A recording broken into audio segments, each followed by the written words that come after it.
I thank UGC-HRDC staff for giving me this opportunity. Well, I've been teaching at this level since 15 years as a post-graduation teacher. Before that, I was a teacher at the undergraduation level. And I also have gone through similar kind of orientation program in my career. And also I have completed around three refresher courses also. I just know how difficult it is for you people to sit on the other side, being a teacher yourself. It will be like, testing our own patience. And we'll also come to know what is the pain that we are going to inflict on our own students sitting on the other side. But at the same time, you'll also learn so many things. Some of the resource persons are really, really good. There are so much of takeaways. And there will be also certain resource persons wherein you will also learn as to how not to be like that. So every day is a learning experience. Every day is a learning experience. And talking to teachers has always been a challenge because more than the participants, they will be the judges. They will be sitting on the judgment seats. But let me tell you, I'm not here as your resource person. I'm here as your co-teacher. By the end of this session, if I am able to take something away from you, and in the days to come, if I become a better teacher because of your interaction, that would be my takeaway. So I'm here purely as your co-teacher, as a senior colleague. Let us exchange a few things that I know. Let us also take some inputs from you. So let this be a kind of a mutual growing exercise. With these initial words, I would like to go on with my presentation. I'll just start sharing the screen. You just tell me whether you've been able to see that. Yes, can you see the screen? Yes, sir. We are able to see the screen. Okay, okay. You have to put it on. Yes. Slideshow. Can you put it on slideshow? I think there is someone who has to unmute or mute. Sorry, mute. Okay, fine. Whether my voice is audible? Yes, sir. You are loud and clear. Yes, sir. Okay, I shall start. I shall start now. See, this is the topic that I am going to discuss for the next two sessions. Interdisciplinary dimensions to research in social sciences. Since I am basically a social science teacher, I don't know what is the composition of this group. I do hope that there are people from physical sciences as well. And I don't know the composition of the places from where you have all come from. Though I predominantly feel that most of you are from Karnataka, I think some interstate participants are also there. No, sir. All of us are from Karnataka. All are from Karnataka, na? A majority are from social sciences, and there are few science teachers as well. Okay, then it makes me even more easier for me, because in between I may have to. I'll be very much pleased to use a bit of my local language also, right?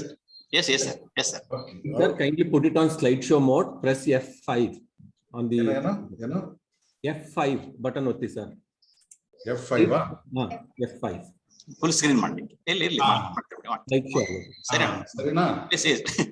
Okay, fine. Yes, sir. So, this is the topic that I'm going to deliberate on for the next two sessions. And it is basically, these are the days where people are talking about the new national education policy, which is more, multidisciplinary in its intent and more holistic and futuristic. Now we are looking at possibly having higher education institutions which are more on the interdisciplinary and the multidisciplinary mode. Now I've taken it as interdisciplinary because within the social sciences, I wanted to kind of tell you as to how any problem which is being looked at from different angles gets a more holistic perspective of the problem rather than looking at it from only one angle. And when you do so, eventually you're going to add a lot of value to your presentation and also to the students. So finally, as teachers, our main job is to teach, and to teach in such a way that it creates value to the students in the classrooms. So with this basic intention in my mind, I've just taken up this topic. And you know what, I'll start, this is the outline of my presentation. What is that? What is interdisciplinary research? Why is it necessary in social sciences?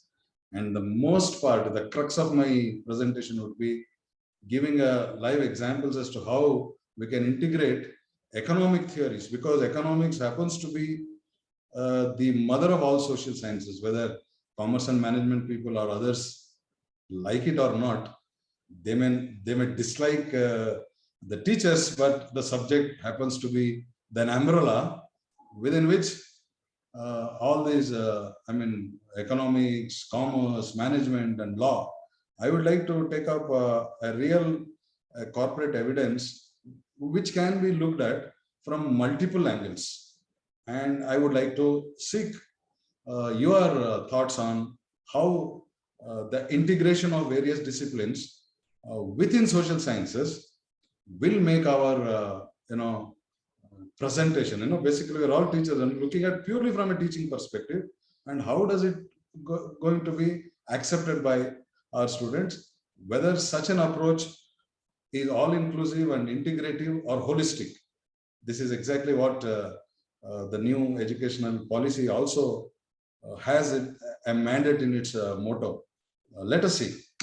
Now, what is interdisciplinary research? It's a simple one, a combination of it integrates information, data, techniques, tools, perspectives from two or more disciplines or body of knowledge to advance fundamental understanding and solve the problems whose solutions are, I will not say beyond the scope, but you'll be looking at a more broader perspective than looking at it from a single discipline. And such research is based on a conceptual model that integrates theoretical frameworks from those disciplines, and then you are going to apply looking at all the perspectives and skills, which are a part of a particular discipline, so that your research also will become more fruitful. It has three defining characteristics. Say you're drawing from two or three disciplines, two or more disciplines, and all the ideas are integrated and mixed in such a way that they produce something new and useful. See, that is the outcome will be always innovative, always useful, and it will be an advanced version of our fundamental understanding of any problem for that matter, which could not be possible if you are looking at it from only one discipline perspective. And this integration requires union of different assumptions, mechanisms, and levels of analysis. I do not know, it's more similar to a painter making one or more of the, you give a color, two or three color, and you're mixing it up, and you're coming out with a different new color. Now, we have seen that in painting business, where whenever you add a few colors, which you never thought that would come out as a different color altogether, and that color should be a color which is going to add a lot of glitter, and the new color should be very, very attractive. Now, that is the intent of such. Now, again, why do you want to get into this interdisciplinary? Why is that so? Because wealth of information is available in humanities. So as such, there is a huge literature available in social sciences. And it has been made possible predominantly by the pressures of globalization, where we have crossed, the world has become, flat. It is not globe anymore. Man has conquered the distance. And that being the case, all are interconnected. Entire business arena, entire social sciences arena has been integrated.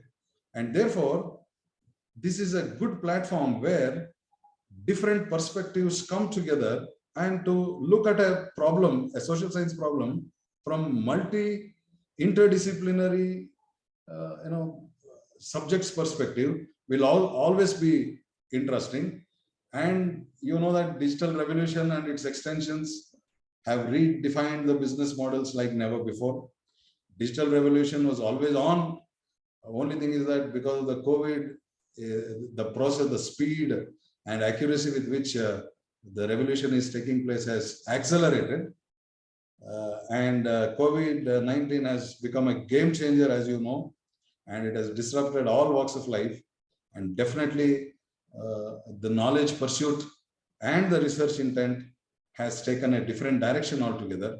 So therefore, these are the basis on which, or the foundations on which we say that looking at a problem from multiple angles within the gamut of social sciences makes our understanding very, very, very interesting. And also, and that understanding as teachers, we are going to leverage it to the students. Basically, we would like to come out of these watertight compartments. Say, there is nothing like, you're an economics man, you're a commerce man, you're a management man, you're a law man. So such watertight compartments have now lost its relevance, and we have to look at very, very holistically. So with keeping that in mind, we can always create innovations, try to accept other disciplines, at least related disciplines, as your own disciplines, and try to get insights from them, and see that you are creating value to the students. At the end of it, we are in a business of teaching, and our students are our major stakeholders. We can never ever deviate away from all that we do unless and until it makes an impact on the students' community. That is our core existence. That is our bread and butter. With this, I will start with an example. This is going to be an exhaustive discussion that I'm going to make in 2 sessions. I'm told that I have got time till 11:15, and then a break of 15 minutes. Then again 11:32, another 1 hour and 15 minutes time. What I'll do is I'll go through this discussion for say the next 25 to 30 minutes. Stop there for discussion for 10 or 15 minutes. Then we shall move on to the next session. Say, here I would like to give an example as to how I do in my classroom, and how I try to kind of integrate economics with commerce and management, and then as an extension, how law is also going to play a part. This is more general, in the topic that I've taken is more general in nature, taking into account the fact that the audience are from different disciplines, as Shiv Prasad said, basically from social sciences, but still my target audience would be the people from physical sciences. If there are science teachers over there, I'll be the most happiest person, because my target is them, because I have to make them understand. I have a larger responsibility. Anyway, my commerce and yes. Sorry to interrupt you, sir. Yes. There are language teachers as well, Kannada and Sanskrit. So if it is bilingual, then it will help them also. In many of the sessions, they have requested the resource persons to be bilingual. ಆಯ್ತು. ನಾನು ನನ್ನ ಕೈನಲ್ಲಿ ಎಷ್ಟು ಸಾಧ್ಯ ಆಗ್ತದೆ ಅಷ್ಟು ಮಾಡ್ತೀನಿ.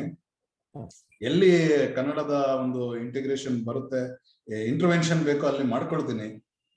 Good that you reminded me, because I was just going on in a different plane. You landed me back. Sorry to interrupt you. ಇರ್ಲಿ. ಈಗ ನಮಗೆ ಲಿಟ್ರೇಚರ್ ನವರು ಇದಾರೆ ಅಂತ ಗೊತ್ತಾದ್ರೆ ಇನ್ನೂ ಸಂತೋಷ. ಯಾಕಂತಂದ್ರೆ ಅದು ಇವತ್ತು ಕನ್ನಡ ರಾಜ್ಯೋತ್ಸವದ ತಿಂಗಳಲ್ಲಿ ಇದೀವಿ ನಾವು. ಅದರಿಂದ ಮಧ್ಯದಲ್ಲಿ ಕನ್ನಡನ ಯೂಸ್ ಮಾಡ್ತೀನಿ. ನೋಡೋಣ. I'll try. This is a kind of because whenever I come to an audience like this, academic staff college ಅಂತಂದ್ರೆ pan India ಇರ್ತದೆ. For a change it is so. That is good. Anyway, it is also going to be a challenge for me as a teacher.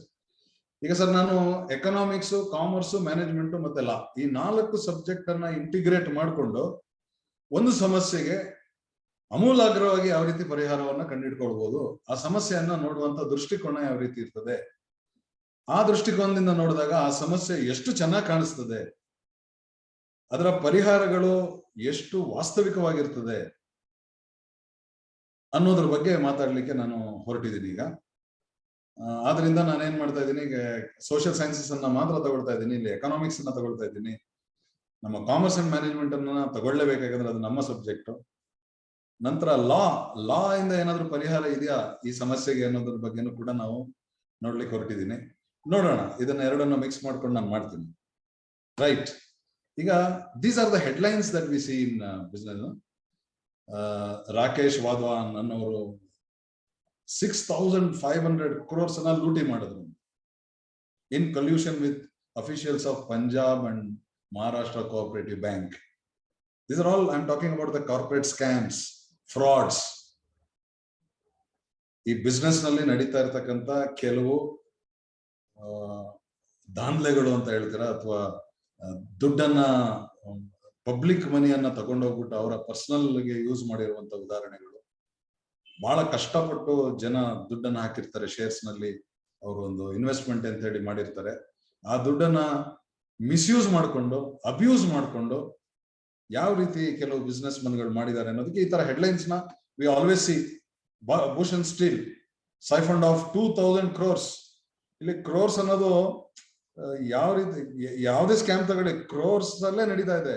Thousands of Bhushan steel ಎಷ್ಟೋ ಫ್ರಾಡುಲೆಂಟ್, ಎಷ್ಟು ತಗೊಂಡೋದ್ರು ಅವರು, ಎಷ್ಟು loss ಮಾಡಿದ್ರು. ಟಾಟಾದವರು ಅದನ್ನ ತಗೊಂಡೋಗೋ ತನಕ 35,200 ಕೋಟಿಗೆ ಅದನ್ನ ಅವರು ತಗೊಂಡೋಗ್ತಾರೆ ಟಾಟಾದವರು. ಆದ್ರೆ this is another scandal which has made headlines. Nirav Modi ನಿಮ್ಗೆಲ್ಲ ಗೊತ್ತೇ ಇದೆ, ಇನ್ನು ನಾವು ಇನ್ನೇನು ಕರ್ಕೊಂಬರೋದು ಹತ್ರದಲ್ಲಿದೆ, ಡಿಪೋರ್ಟ್ ಆಗ್ತಾನೆ ಅವನು ಇಂಡಿಯಾಗೆ ಮತ್ತೆ. ಆದ್ರೆ ಅವ್ನು ಮಾಡಿರೋ ಲಾಸ್ ಎಷ್ಟು? 13,800 crores. ಯಾರ ಜೊತೆ ಮಾಡ್ತಾನೆ ಅವನು? ಈ cannot do it on his own. There is a collusion with bank officials as well. Even though they were removed, Nirav Modi is still at large. He has fled the country. Desha biಟ್ಟು ಹೋಗಿದ್ದಾನೆ ಅವನು. Gitanjali group, Mehul Choksi 3,258 crores. ಕ್ರೋರ್ಸ್ಗೆ ಲೆಕ್ಕನೇ ಇಲ್ಲ, ಬೆಲೆನೇ ಇಲ್ಲ. Religare 740 crores. ನೀವು ಯಾವ್ದೇ ತಗೊಂಡು, ಇದು Enron, this is called as the giant of all scandals which happened in the early 2000s, 2001, 2002. Satyam is India's Enron. People say that it is India's Enron. And during those days, all these creative writers, business writers, had a field day. 1 + 1 = 11. The Satyam equation. All that is there about Satyam is Asatyam.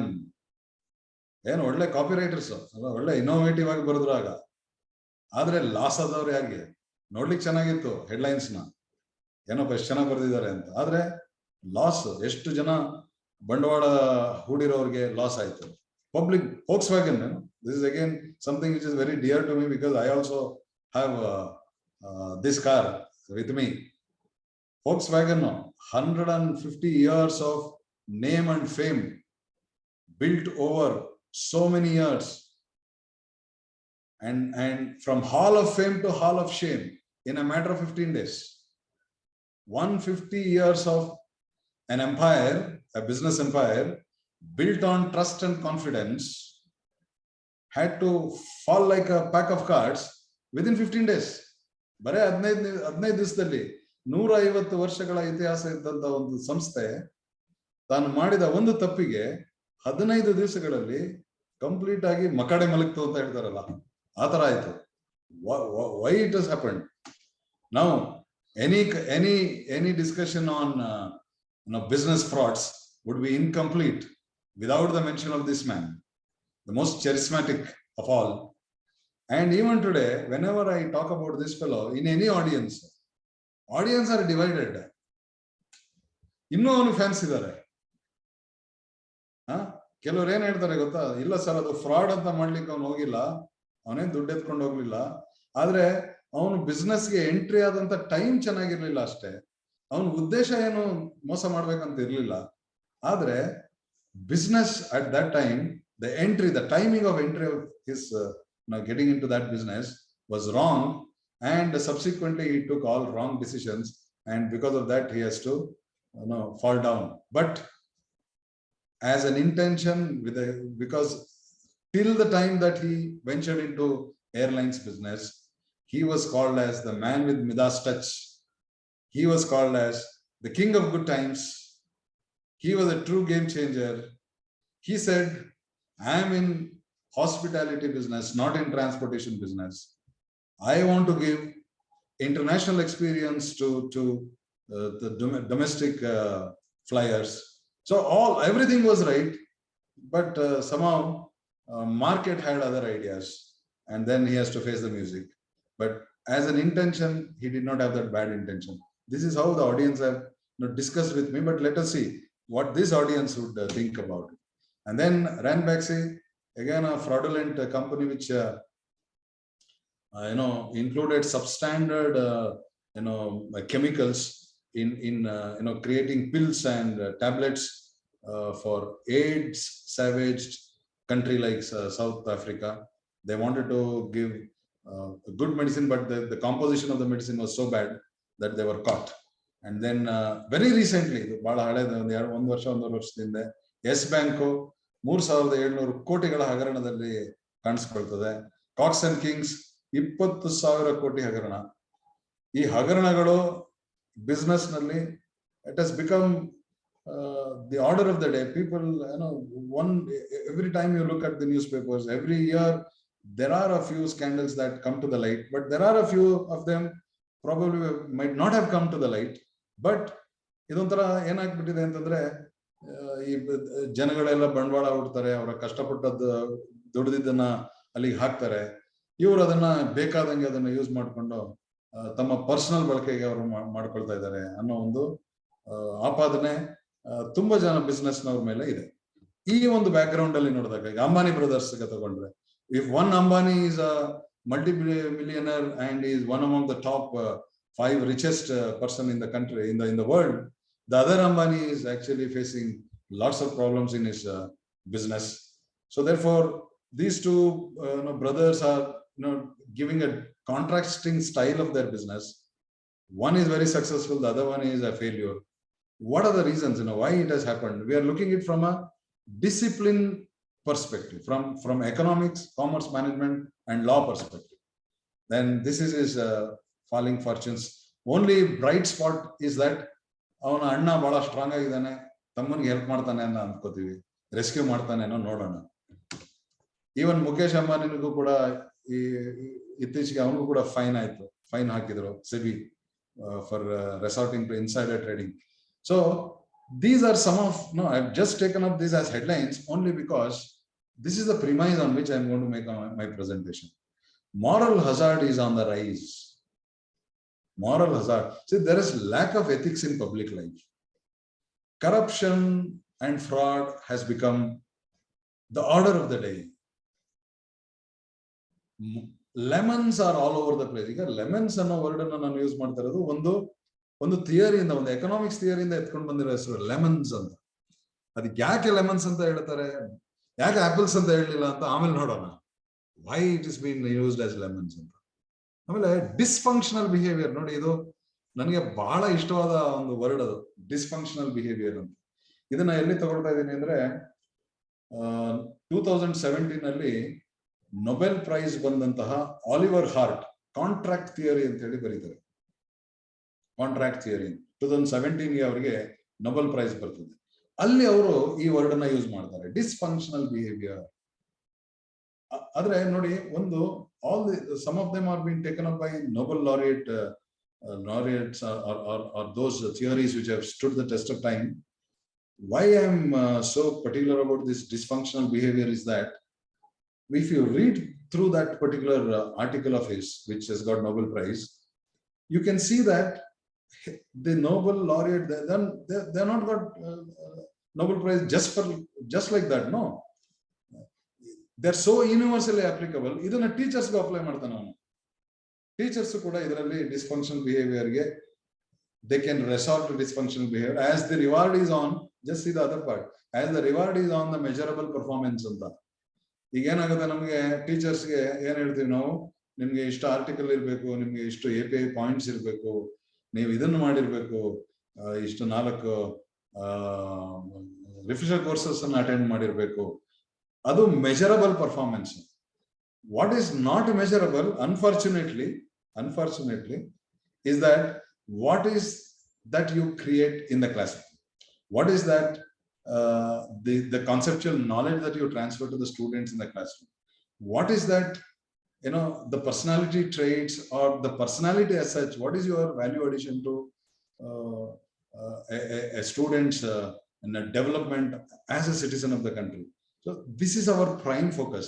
But unfortunately, it is not measured in terms of any quantitative data. What is measured? API is measured, academic performance indicator. How many articles, how many papers that you have presented, how many. So that will make people to resort to dysfunctional behavior.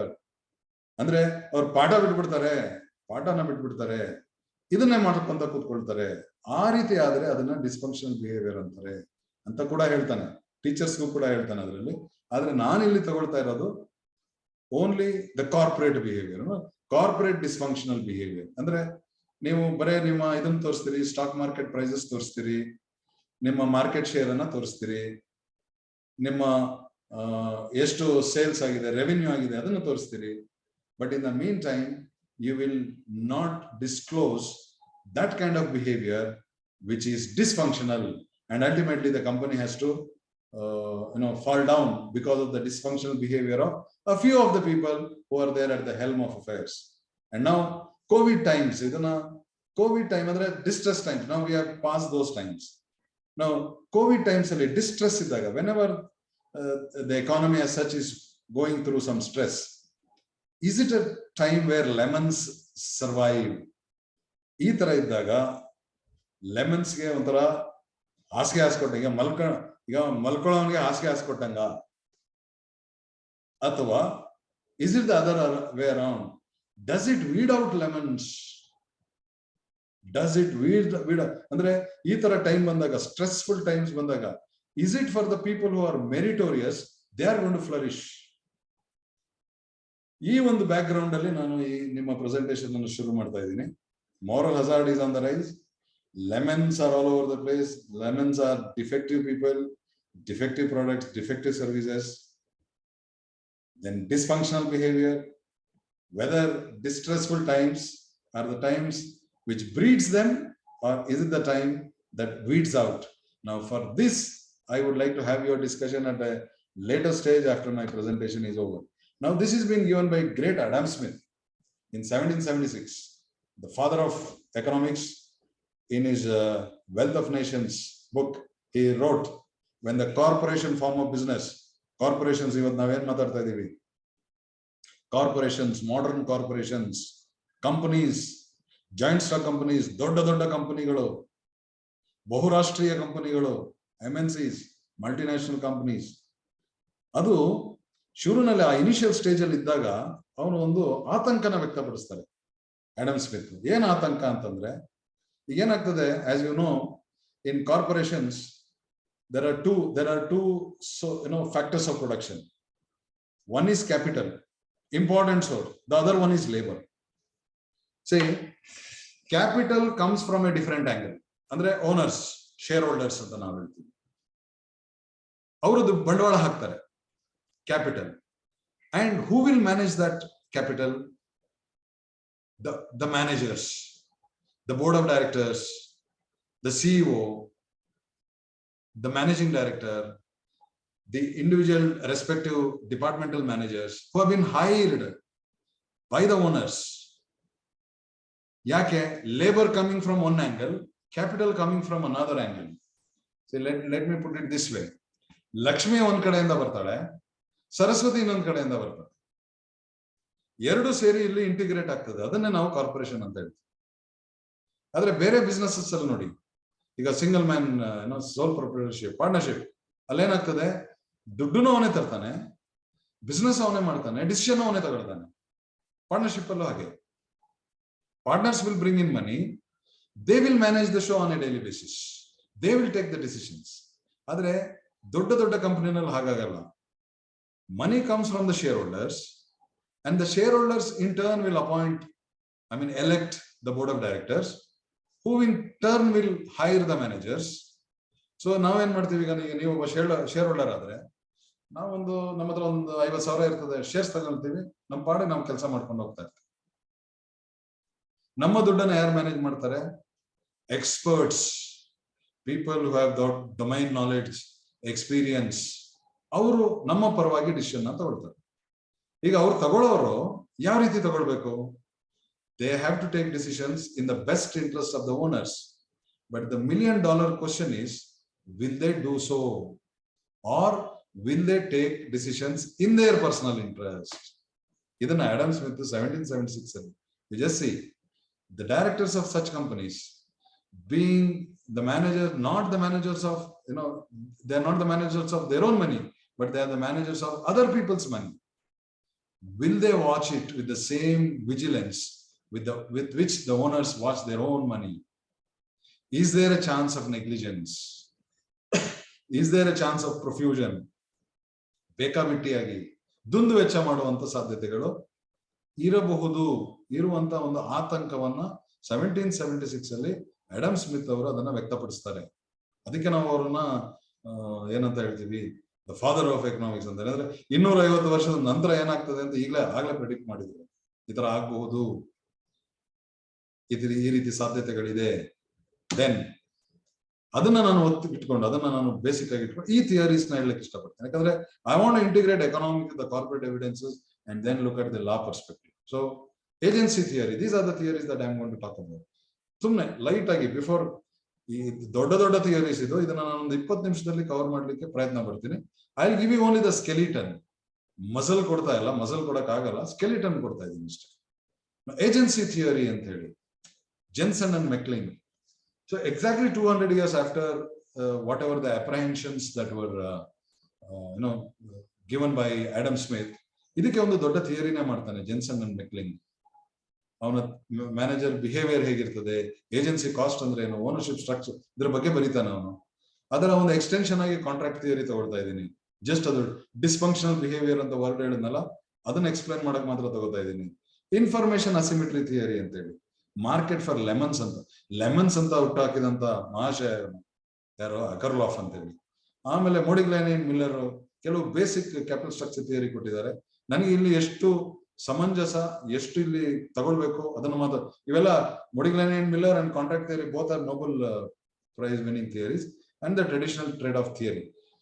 ಇದನ್ನ ನಾವು economics, and one thing is for sure that we have only Nobel laureates in economics, and as commerce and management people, we draw heavily from economics. And even today, conceptually, especially those who teach finance and economics and managerial economics, they know that economics is a strong base on which all our discussions and discourses in the classrooms are based on. Now, ಒಂದೊಂದಾಗಿ ಹೋಗ್ತಾ ಹೋಗ್ತೇನೆ. ಈಗ agency ಥಿಯರಿನಲ್ಲಿ ಏನ್ ಹೇಳ್ತಾರೆ ಅಂತ ಇದನ್ನ ನೋಡೋದು ಬೇಡ, ಜಸ್ಟ್ ಲಿಸನ್ ಟು. ಏಜೆನ್ಸಿ ಥಿಯರಿನಲ್ಲಿ ಏನ್ ಹೇಳ್ತಾರೆ? There are 2 classes. One is owners, shareholders, then managers. ಅವರೇ ಬೇರೆ ಇವರೇ ಬೇರೆ. ಆಗ್ಲೇ ಹೇಳಿದೆ ನಾನು, ಕ್ಯಾಪಿಟಲ್ ಒಂದ್ ಕಡೆಯಿಂದ, ಲಕ್ಷ್ಮಿ ಒಂದ್ ಕಡೆಯಿಂದ, ಸರಸ್ವತಿ ಒಂದ್ ಕಡೆಯಿಂದ ಬರುತ್ತೆ. ಸರಸ್ವತಿ ಏನ್ ಮಾಡ್ತಾರೆ? ಲಕ್ಷ್ಮಿನ ಕೊಡ್ತಾರೆ. ಆಯ್ತಪ್ಪ, ಇದನ್ನ ನೀನು ಚೆನ್ನಾಗಿ ಯೂಸ್ ಮಾಡು, ಡಿಸಿಷನ್ ತಗೊಂಡು ಏನ್ ಮಾಡು, ಏನ್ ಪ್ರಾಫಿಟ್ ಬರ್ತದೆ ಅದನ್ನ ನಾವೇನು ನಿಮ್ಗೆ ಶೇರ್ಸ್ ಅನ್ನ ತಗೊಂಡಿದ್ರೆ ನಮ್ಗೆ ಹಂಚು. There must be value creation to the shareholders. ನೀವು ತೆಗೆದುಕೊಳ್ಳುವಂತ ಡಿಸಿಷನ್ ಏನಾಗ್ಬೇಕು? ನಮ್ಮ ಶೇರಿನ ಮಾರುಕಟ್ಟೆಯ ಬೆಲೆ ಜಾಸ್ತಿ ಆಗ್ತಾ ಹೋಗ್ಬೇಕು. The market price of the shares held by us should go up. ಆ ರೀತಿಯಾದ ಡಿಸಿಷನ್ ಅನ್ನ ತಗೋ. ಆದ್ರೆ ಇವರು ನಿಜವಾಗ್ಲೂ ತಗೊಳ್ತಾರ? ಇವರು ತಮ್ಗೆ ಇಷ್ಟ ಬಂದಾಗೆ ತಗೊಳ್ತಾರ? is $1 million question. And anybody who is a lemon, anybody who suffers from moral hazard would take decisions. Again, ನಾನು ಶುರುನಲ್ಲಿ ಕೆಲವು ಎಕ್ಸಾಂಪಲ್ಸ್ ಕೊಟ್ಟೆ. They're all lemons and moral hazard people who took decisions in their personal interest, and they try to maximize value for themselves instead of maximizing value to the owners. ಆ ತರ ಒಂದು ಅವಕಾಶ ಅವ್ರಿಗೆ ಇದೆಯಾ? S. ಯಾಕಂತಂದ್ರೆ owners managers behaviour ಅನ್ನ direct ಆಗಿ observe ಮಾಡ್ತಾ ಇಲ್ಲ. ಈಗ ನಾನೊಬ್ಬ ಟೀಚರ್ ಆಗಿ ಒಂದು 50,000 ಯಾವ್ದೋ ಒಂದು ಶೇರ್ ಅಲ್ಲಿ ಹಾಕ್ಬಿಟ್ಟು ಇಲ್ಲಿ ಕುತ್ಕೊಂಡು ಪಾಠ ಮಾಡ್ತಾ ಇರ್ತೀನಿ. ಅವ ಏನ್ ಮಾಡ್ತಾನೆ ನನಗೇನ್ ಗೊತ್ತು? ಒಂದು ನಂಬಿಕೆ ಅದು. You appoint a person on the basis of his character, integrity and his experience and everything. and then you just leave it to him. But will he take decisions in our interest, or will he take decisions in his personal interest? ಈಗ ನೋಡಿ, ಅವನೇನಾದ್ರೂ ಅವನ್ ಪರವಾಗಿ ಮಾಡ್ಕೊಂತ ಹೋದ್ರೆ ಇದೆಲ್ಲ ಮಾಡ್ತಾನೆ ಅವನು. ಇದು ಇದರಲ್ಲಿ ಕೊಟ್ಟಿರುವಂತದ್ದು, ಥಿಯರಿಯಲ್ಲಿ ಕೊಟ್ಟಿರುವಂತದ್ದು. ಏನ್ ಮಾಡ್ತಾನೆ, ಅವನೇ ಜಾಸ್ತಿ ಸಂಬಳನ ಹಾಕೋಬಿಡ್ತಾನೆ. ಇದು ವಿಶಾಲ್ ಸಿಕ್ಕಾ ಮಾಡಿದಂತ ಕೆಲಸ. ವಿಶಾಲ್ ಸಿಕ್ಕಾ ಅಂತ ಹೇಳಿ, the first non Infoscion to become the CEO of Infosys. The first non Infoscion. ಅವನೇನ್ ಮಾಡ್ದ, ಬಂದ ತಕ್ಷಣ ಕೆಲವೆಲ್ಲ ಡಿಸಿಷನ್ಸ್ ನ ತಗೊಂಡು ಫೈನಲ್ ಆಗಿ ಅವನ ಸಂಬಳವನ್ನ 100 ಪಟ್ಟು ಹೆಚ್ಚು ಮಾಡ್ಕೊಂಡ. ಅದರದ ಎಕ್ಸಾಂಪಲ್ಸ್ ಎಲ್ಲ ನಾವು ನೆಕ್ಸ್ಟ್ ಸೆಷನ್ ಅಲ್ಲಿ ಹೇಳ್ತೀನಿ ನಾನು. Then manipulating earnings and dividends, ಅಂದ್ರೆ 3% ನೀವು ಅರ್ನಿಂಗ್ಸ್ ಮಾಡ್ತಾ ಇದ್ರೆ 24% ಇದೆ ಅಂತ ತೋರಿಸೋದು. Manipulation, accounting figures manipulation, window dressing of the balance sheet, window dressing of the financials. This is exactly what has happened ಇನ್ ಸತ್ಯಂ. ಇಲ್ಲದೆ ಇರೋದನ್ನ ಇದೆ ಅಂತ ತೋರಿಸುವಂತದ್ದು. ಹಾಗೇನಾಗ್ತದೆ, ಸ್ಟ್ಯಾಚ್ಯುಟರಿ ಆಡಿಟರ್ ಜೊತೆ ನೀವು ಇಬ್ರು ಸೇರ್ಕೊಂಡು ಇದನ್ನ ಸುಮ್ಮನೆ ನೀವು ಇಲ್ಲದೆ ಇರೋದನ್ನ ತೋರಿಸುವಂತದ್ದು. Next, empire building. there are certain businessmen, especially this holds good in Indian condition. ನಮ್ಮ ಬಿಸ್ನೆಸ್ ಮನ್ಗಳು ಹೇಗಿದ್ರೆ ಎಷ್ಟು ಇಗೋಯಿಸ್ಟಿಕ್ ಆಗಿರ್ತಾರೆ ಅಂದ್ರೆ, very classic case is Anil Ambani, classic case is Vijay Mallya. Vijay Mallya is a classic case because he wanted to touch everything, and he became successful that all that he touched on the land turned into gold, and he wanted to touch the sky. Unfortunately, the fortune ran out. ಇಷ್ಟಾದ್ರೂ ಬಿಡಲ್ಲ, ಸುಮ್ನೆ ಒಪ್ಕೊಳ್ಳೋದಿಲ್ಲ. Failure ಆದ ತಕ್ಷಣ ಒಪ್ಕೊಳ್ಳೋದಿಲ್ಲ. ಮತ್ತೆ ಏನ್ ಮಾಡ್ತಾರೆ, ಮತ್ತೆ ಅದಕ್ಕೆ ದುಡ್ಡು ಹಾಕ್ತಾ ಹೋಗ್ತಾರೆ. ಅಲ್ಲೊಂದಿದೆ ನೋಡಿ, failure seems to go to their heads, not the success. They will let the good money to chase the bad money. ಯಾಕಂದ್ರೆ highly egoistic businessmen who do not swallow the fact that they are a failure. Anil Ambani case is same. Siphoning off of corporate assets. You just see that. ಎಲ್ಲರೂ ಏನ್ ಮಾಡಿದ್ರು, Enron ಅಲ್ಲೂ ಅದೇ ಮಾಡಿದ್ರು, ಸತ್ಯಂ ಅಲ್ಲೂ ಅದೇ ಮಾಡಿದ್ರು. ಏನ್ ಮಾಡಿದ್ರು, ಅಲ್ಲಿ ಬಂದಂತ ಪ್ರಾಫಿಟ್ ಅನ್ನ ತಮ್ಮ ಹೆಂಡತಿ, ಮಕ್ಕಳು, ಫ್ರೆಂಡ್ಸ್, ರಿಲೇಟಿವ್ಸ್ಗೆ ಒಂದು ಕಂಪನಿನ ಶುರು ಮಾಡಿ ಆ ದುಡ್ಡನ್ನ ಇಲ್ಲಿಗೆ ಹಾಕೊಂಡ್ರು. They siphoned off the corporate assets from the focal firm to a shell firm created by them. They went for excessive diversification. You see the spelling ಅಲ್ಲಿ ನೋಡಿ, ಡೈವರ್ಸಿಫೈ. ಇದು ನಂದೊಂದು ಸ್ಟೂಡೆಂಟ್ ಬರ್ದಿದ್ದು, ಅದಕ್ಕೆ ನಾನು I remember that student all the time. ಏನು, empire building ಒಂದು extension ಅದು ಅಷ್ಟೇ, ಎಕ್ಸೆಸಿವ್ ಡೈವರ್ಸಿಫಿಕೇಶನ್. ಈಗ ನಿಮ್ಗೆ ಅದರಲ್ಲಿ ಎಕ್ಸ್ಪರ್ಟೀಸೇ ಇರೋದಿಲ್ಲ, ಆದ್ರೂ ಕೂಡ ನೀವು ಆ ಬಿಸ್ನೆಸ್ ನ ಮಾಡ್ಲಿಕ್ಕೆ ಹೊರಡ್ತೀರಿ. ನಮ್ಮ ಕ್ಯಾಪಿಟಲ್ ಸ್ಟ್ರಕ್ಚರ್ ಥಿಯರಿ ಏನ್ ಹೇಳುತ್ತೆ ಗೊತ್ತಾ? Modigliani and Miller very clearly says, whenever you go for an unrelated diversification, fund it through equity. ಇದು ರಿಸರ್ಚ್, ಇದು ಅವ್ರು ಮಾಡಿರುವಂತ research. Because you will get some time to take off. there is some gestation period. There are certain hiccups in the beginning. You want to navigate the turbulence because you are getting into unrelated business diversification. Very clear ಆಗಿ ಹೇಳ್ತಾನೆ. ಮಲ್ಯ ಕೇಳಲಿಲ್ಲ, ಎಲ್ಲ loan ಅಲ್ಲೇ ಮಾಡ್ದ, ಏನಾಯ್ತು ಅಂತ ಎಲ್ಲರಿಗೂ ಗೊತ್ತಿದೆ. ಅಂಡ್ ಪ್ಯಾಕಿಂಗ್ ದ ಬೋರ್ಡ್, ಇದೆಲ್ಲ ಮಾಡ್ಬೇಕಾದ್ರೆ ಒಬ್ಬೊಬ್ರು ಮಾಡಕ್ ಸಾಧ್ಯ ಇಲ್ಲ. ಎಂಟೈರ್ ಬೋರ್ಡ್ ಆಫ್ ಡೈರೆಕ್ಟರ್ಸ್ ಇದಾರಲ್ಲ, it's a packed lemon syndicate. Everybody is a beneficiary. So ಒಬ್ಬೊಬ್ರು ಕೆಲವರು ಮಾಡಕ್ ಆಗೋದಿಲ್ಲ. ಅಲ್ಲಿ ಯಾರಿದ್ದಾರೆ ಬೋರ್ಡ್ ಆಫ್ ಡೈರೆಕ್ಟರ್ಸ್, ಡಿಸಿಷನ್ ಏನ್ ತಗೊಳ್ತಾರೆ, ಅವರೆಲ್ಲ ಸೇರ್ಕೊಂಡು ಎಲ್ಲರಿಗೂ ಅದರಲ್ಲಿ ಇದಿರ್ತದೆ, ಪಾಲಿರ್ತದೆ. ಇದನ್ನ ಮಾಡ್ಲಿಕ್ಕೆ, ಇದನ್ನ ಅವನು ಏಜೆನ್ಸಿ ಕಾನ್ಫ್ಲಿಕ್ಟ್ಸ್ ಅಂತ ಹೇಳ್ತಾನೆ. ಇದು it is so good that whenever there is a separation of ownership and management, ಪಾಪ ಓನರ್ಸ್ ಎಲ್ಲೋ ಇರ್ತಾರೆ, they are spread across the globe. They are often strangers to each other. It's a diffuse ownership structure. I will tell you. Multinational company ಅಂತಂದ್ರೆ owners ಪ್ರಪಂಚದಾದ್ಯಂತ spread ಆಗಿರ್ತಾರೆ. ಆದ್ರಿಂದ ಇವ್ರ managers ಏನ್ ಮಾಡ್ತಾ ಇದಾರೆ ಅಂತ ಯಾರು ನೋಡಕ್ ಆಗಲ್ಲ. ಅವ್ರ ಮೇಲೆ ನಂಬಿಕೆ ಇಟ್ಟು ಬಿಟ್ಬಿಟ್ಟಿರ್ತಾರೆ, ಅವರ ಒಂದು ವಿದ್ವತ್ತಿಗೆ ನಾವು ಬಿಟ್ಬಿಟ್ಟಿರ್ತೀವಿ. ಆದ್ರೆ ಅವ್ರ ಏನ್ ಮಾಡ್ತಾರೆ, ಆ ಒಂದು ಫ್ರೀಡಮ್ ಅನ್ನ ಮಿಸ್ಯೂಸ್ ಮಾಡ್ತಾರೆ, ಆ ಒಂದು ಫ್ರೀಡಮ್ ಅನ್ನ ಅಬ್ಯೂಸ್ ಮಾಡ್ತಾರೆ. They abuse the freedom which has been given to them, And instead of creating value to the shareholders, the owners, they start creating value for themselves. And in the process, all these things happen, and there are so many corporate. Adre, separation of ownership and management, is it good or is it bad? Anta? Yes, it is good, because the empirical evidences suggest, so I'm making this statement, the empirical evidences suggest the separation of ownership and management always have created value to the shareholders. The exceptions are these. Which are the exceptions? ಇಷ್ಟೊಂದು ಅವ್ರ ಮೇಲೆ ನೀವು ಸಂಬಳದ ಮೇಲೆ ಅದ್ರ ಮೇಲೆ ಖರ್ಚು ಮಾಡ್ತೀರಿ. ಏಜೆನ್ಸಿ ಕಾಸ್ಟ್ ಅಂತ ಏಜೆಂಟ್ಸ್ ಇದು, principal agent relationship. Principal is the owner, agent is the manager. ಅವನ ಮೇಲೆ ಇಷ್ಟೆಲ್ಲ ನೀವು ಖರ್ಚು ಮಾಡ್ತೀರಿ, ಇಷ್ಟು ಸಂಬಳ ಕೊಡ್ತೀರಿ, ಅವನಿಗೆ ಬೇಕಾದ ಬೆನಿಫಿಟ್ಸ್ ಎಲ್ಲ ಕೊಡ್ತೀರಿ, ಚಾರ್ಟರ್ಡ್ ಫ್ಲೈಟ್ಸ್ ಎಲ್ಲ ಕೊಡ್ತೀರಿ, ಇಷ್ಟೊಂದು ಖರ್ಚು ಮಾಡ್ತೀರಿ. We call it as agency cost.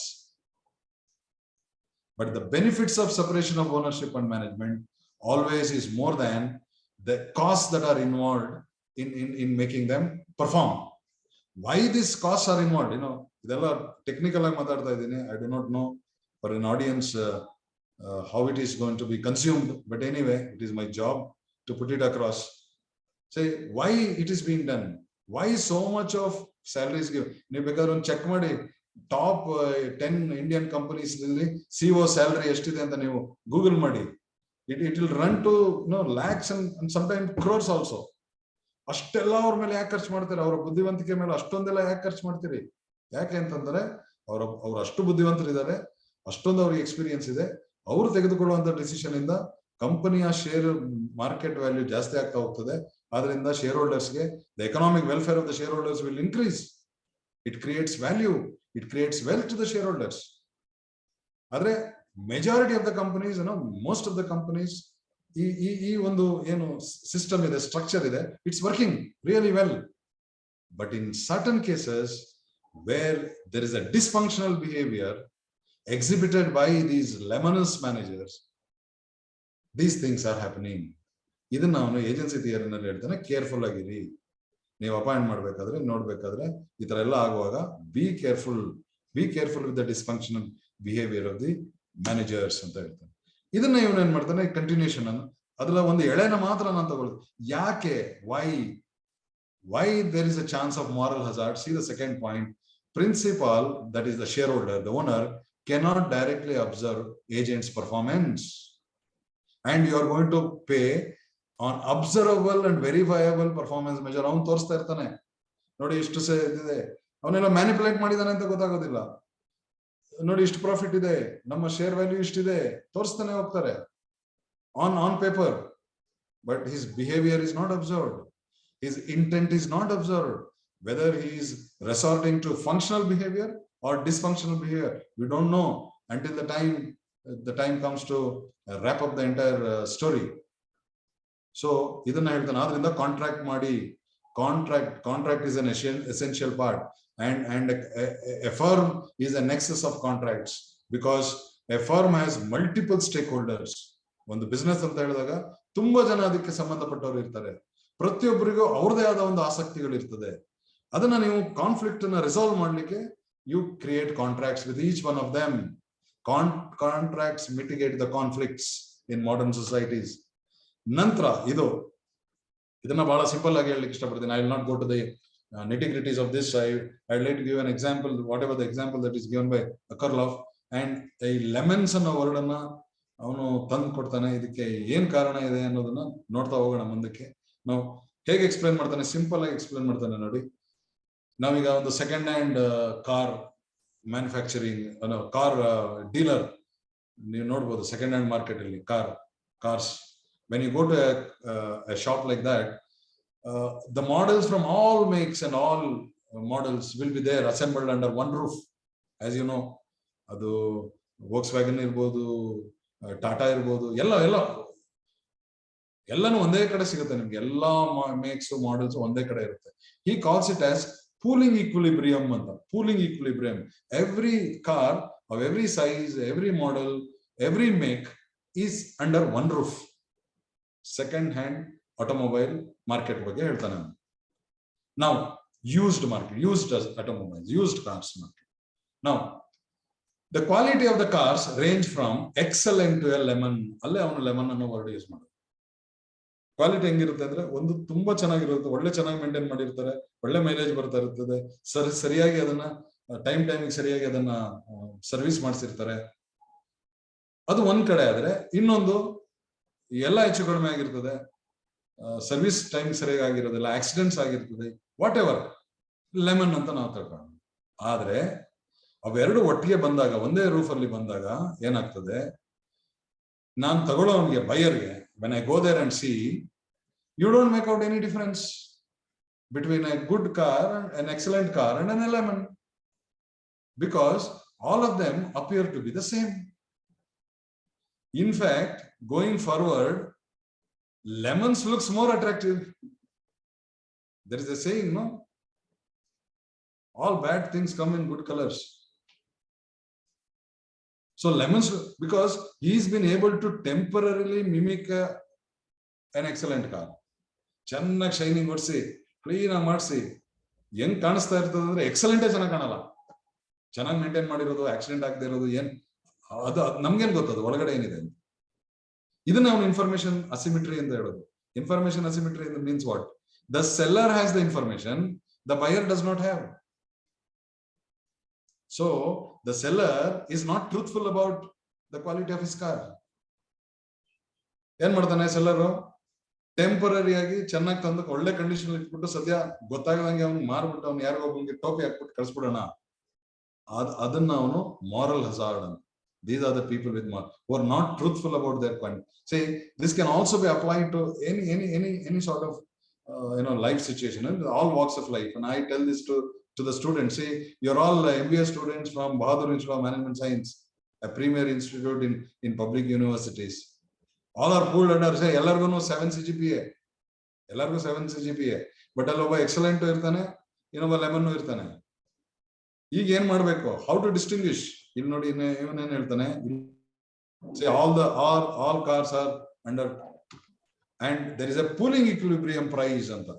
Say the price will be the same because the seller of lemons are successful in mimicking a good car, and they've been able to establish a temporary equilibrium, and therefore the prices are the same because the buyer does not know. ಈಗ ಏನಾಗುತ್ತೆ, the sellers of the qualitative cars now are not happy with the price. They pull out of the market, they exit from the market, and thereby giving a very credible signal about the quality of the car. So this is called as signaling theory, credible signals. So how do you give credible signal? A qualitative product will say, I'm not happy with the price because the lemons are also commanding the same price. I will come out, and this process will happen, and finally the market will collapse, and only lemons remains in the market, and everybody comes to know that they are lemons. So this is simply the theoretical. I am not gone into the details of it. I just told you the outlines. So now ಯಾರೋ ಒಬ್ರು ಮಾತಾಡ್ತಾ ಇದ್ದಾರೆ, mute ಮಾಡ್ಕೊಡ್ಬೇಕು, ಯಾರು ಅಂತ ಗೊತ್ತಾಗ್ತಾ ಇದೆ.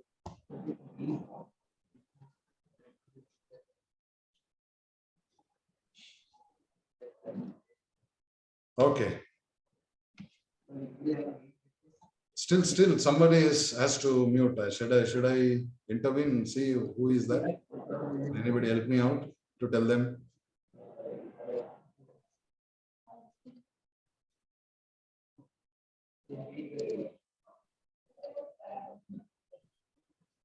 ಈಗ ಇಲ್ಲೇನೆ ಈಗ ನಾನು ಈ ಥಿಯರಿನ ಇಲ್ಲಿಗೆ ಅಪ್ಲೈ ಮಾಡೋದಾದ್ರೆ, you have been given the luxury of sitting at the comforts of your places, and I am also given that luxury to be where I am. When we used to attend, it used to be on offline mode, physical mode. I have attended 21 days, 28 days. ಸುಸ್ತಾಗ್ಬಿಟ್ಟಿದ್ದೀನಿ ನಾನು ಮುಗಿಸೋಷ್ಟ್ರೊಳಗಡೆ. ನಿಮ್ಗೆ at least ಆ ಒಂದು luxury ಇದೆ. You can decide what to listen and what not to listen, but not to disturb. Okay, fine. I hope this has been addressed. Now this is economic theory of information asymmetry. You know in companies it happens because there is information asymmetry in companies. It has to be there. Say, as a company, you cannot divulge all the details to all the market participants. You cannot. You know, COVID nalli kuda, how does a good company and a bad company gets distinguished? Now, when you give a credible signal, you are creating a separating equilibrium. So you are under pulling equilibrium. And the same price was fixed for both lemons and excellent. Now, excellent did not accept the price. Excellent came out, thereby giving a credible signal and creating separating equilibrium. Idana neevu ella namma life situation allu kuda apply madabodu. How do we create a separating equilibrium? What are the means and modes of creating? As a teacher, how do I create a separating equilibrium? Because all are same, all are MCom, all are MBA, all are master graduates, all have NET, all have the requisite qualification. All is pulling equilibrium. Now, who is a lemon, who is an excellent? Who are going to decide? The students are going to decide. Dysfunctional behavior, only those performances which can be quantifiable. These are all connected. These are all connected. And finally, he says quality will prevail, and the lemons will completely be taken away from the market. Finally, the good will prevail over the bad. Sarvakalika Satya. ಸ್ವಲ್ಪ ತಡ ಆಗ್ಬೋದು, ಆದ್ರೆ ಹಾಗೆ ಆಗ್ತದೆ ಅಂತಕ್ಕಂಥದ್ದು. ಅದನ್ನೇ ಅವನು ಹೇಳ್ತಾನೆ ಥಿಯರಿನಲ್ಲಿ ಅಷ್ಟೇ. ದೆನ್ ಈ ಮುಡಿಗ್ಲೈನ್ ಮಿಲ್ಲರ್ ಬಗ್ಗೆ ಜಾಸ್ತಿ ಹೇಳಕ್ ಹೋಗೋದಿಲ್ಲ, ಜಸ್ಟ್ ಒಂದೇ ಹೇಳ್ತೀನಿ, ಇದು ಒಂದು ಎಳೆ ಮಾತ್ರ ಹೇಳ್ತೀನಿ, ಯಾಕಂದ್ರೆ ಅದು it is relevant for me to take on a few real corporate evidences so that I can connect that to corporate structure theories, wherein very clearly he says using debt in the capital structure is crucial. Now, your debt equity, ಎಷ್ಟು ಸಾಲ ತಗೊಳ್ತೀರಿ ಒಂದು ಕಂಪನಿಗೆ, owners ನ ದುಡ್ಡು ಎಷ್ಟು ಹಾಕ್ತಾನೆ, owner ಎಷ್ಟು ದುಡ್ಡು ಹಾಕ್ತಾನೆ ಅಂದ್ರೆ ಶೇರ್ ಹೋಲ್ಡರ್ಸ್ ದುಡ್ಡು ಎಷ್ಟಿರ್ತದೆ, ಸಾಲ ಎಷ್ಟಿರ್ತದೆ. This is a very crucial decision that is going to decide the tone and tenor of this company. And right through he says, whenever you go for an unrelated diversification, it is better to have the cushion of owner's money, the equity, where in case there is some turbulence, ಏನಾದ್ರೂ ಹೆಚ್ಚು ಕಡಿಮೆ ಆದ್ರೂ ಕೂಡ ನೀವು dividend ಕೊಡ್ಲೇಬೇಕಾದಂತ ಅನಿವಾರ್ಯತೆ ಇರೋದಿಲ್ಲ. ಆದ್ರೆ ಸಾಲ ತಗೊಂಡಾಗ ಏನಾಗ್ತದೆ, ಪ್ರತಿ 6 ತಿಂಗಳಿಗೆ ಒಂದೊಂದ್ಸಲ, 3 ತಿಂಗಳಿಗೆ ಒಂದೊಂದ್ಸಲ ಅಥವಾ ಯಾವ್ದೊಂದು ನೀವು ಬಡ್ಡಿಯನ್ನ ಕೊಡ್ಬೇಕಾಗಿ ಬರ್ತದೆ. And whenever it becomes due, you have to pay back, redeem the debt. And also, in case if you are defaulting in any of the payment of interest, suddenly your credit worthiness will come down, the image will come down. ಆದ್ರಿಂದ debt ಇರುವಾಗ ಸ್ವಲ್ಪ careful ಆಗಿರ್ಬೇಕು. ಅದು ಹೊಸ business ಗಳಿಗಂತೂ debt ಇಂದ ನೀವು fund ಮಾಡಲೇಬೇಡಿ ಅಂತ ಹೇಳ್ತಾ ಇರುವಂತ ಥಿಯರೀಸ್. ಆದ್ರೆ ಇವರೆಲ್ಲ ಏನ್ ಮಾಡಿದ್ರು, ಈಗ ನೀವು ಯಾವುದೇ ಒಂದು ಸ್ಕ್ಯಾಮ್ ನ ತಗೊಳ್ಳಿ, ಅಲ್ಲಿ ಡೆಟ್ ಇಂದಾನೆ ಎಲ್ಲ ಹಾಳಾಗೋಗಿರೋದೇ ಜಾಸ್ತಿ. It is all because of the existence of debt. They are unable to service the debt, and finally, when time came, they had to say they have to leave the country, and debt will have an attachment to their assets and all those things. So therefore, ಇದನ್ನೆಲ್ಲ ಹೇಳಿದ್ರು ಅವರು, ಎಷ್ಟು ಇಟ್ಕೋಬೇಕು debt. What is trade-off theory says? Say debt will give you an advantage. ಒಂದು advantage ಇದೆ debt ಅಲ್ಲಿ, ಏನಂದ್ರೆ whatever interest that you pay on debt will get you tax benefit, tax shield, tax protection. But when you use too much of debt, there is a potential bankruptcy. You may fall into a debt trap. Careful ಆಗಿರಿ, ಎಷ್ಟು debt ಅನ್ನ use ಮಾಡಬಹುದು ಅಷ್ಟೇ use ಮಾಡಿ. ಎಲ್ಲ theories ಹೇಳ್ತಾರೆ. These are all time tested theories, and people would like to test these theories and come out with a new theory probably. Unfortunately, they have not been able to sail through that crisis, and the theories remained. Practice in practice, again, these theories, theory important, practice important ಅಂತ ದೊಡ್ಡ ನಮ್ಮ MBA ನಲ್ಲಂತೂ, business management ಅಲ್ಲಂತೂ ನಮ್ಗೆ ಯಾರ್ಯಾರು companies ಬರ್ತಾರೆ ಎಲ್ಲರೂ ಅದನ್ನ ಹೇಳೋದು, ಅವರೆಲ್ಲ ಪುಸ್ತಕದಲ್ಲಿ ಇರೋದೆಲ್ಲ ತಿಳ್ಕೊಂಡಿದ್ದಾರೆ ಸರ್, ಪ್ರಾಕ್ಟಿಕಲ್ ಅನುಭವ ಇಲ್ಲ ಅಂತ ಹೇಳಿ. None of the curriculum across the globe will be able to capture the reality in toto. What we are trying to do is to bridge that gap and see that the attitude of the students are right enough, the mindset are right enough to address or tackle any issue. That's a different issue. Anyway, these are the theories that I wanted to discuss with you in the first half, so that in the second half, I will take up those corporate examples and try to touch those theories. What did the theory say? What did happen in the practical? And what is the probable solution in law? At this juncture, I will stop my first session. I would like to listen to you now.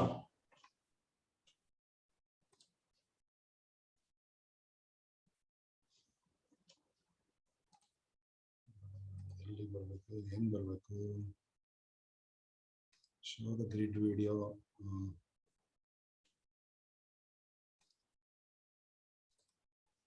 ಈಗ ಇಲ್ಲಿಂದ ಹೊರಗಡೆ ಬಂದಿದ್ದೀನಾ?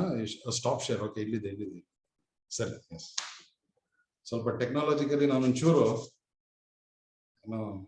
somehow I am managing anyway, not very conversant with technology. Yes, Shiva Prasad. Sir, it was quite interesting for me because it's our subject.